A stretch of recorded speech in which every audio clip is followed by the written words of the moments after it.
side. Set natin doon ng charge. So, kita naman natin yan. So, dito naman natin sineset yung time. Then, dito rin natin makikita kung ilan na lang nakita natin. Minutes yun, no? 06. 6 minutes na lang nakitira. If mag-discharge naman tayo, dito naman tayo sa section na mag-titira. Then, nasa-set natin yung knob na mag-discharge as well as dito rin sa time, then sa knob. So, itong knob na to, dito natin siya sineset. So, pag dito natin siya.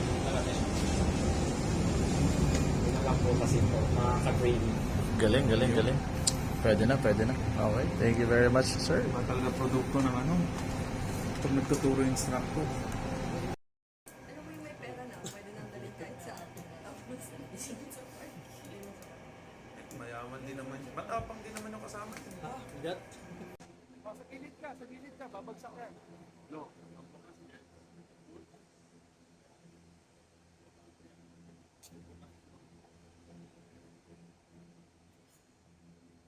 Yes sir, nalalayan ko.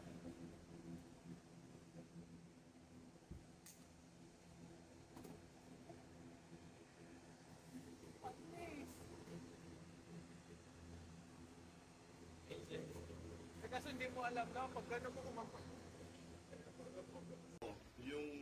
Yung operations ng lock and latch natin, pareho doon sa reverser, it is all electrically controlled, hydraulically operated.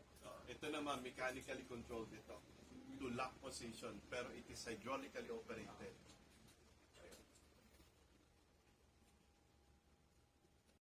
Kamusta mga ka-Bernie? Ito ay ang hydraulic system, servicing panel ng Airbus 320, kung saan dito po tayo nagsiservice para sa blue, yellow, and green hydraulic system.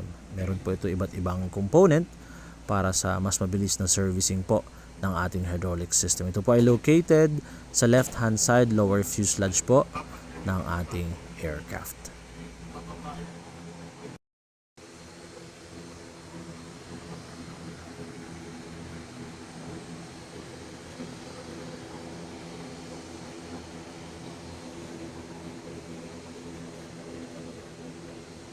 Jeremy, pwede ka na ipadala sa Indiana.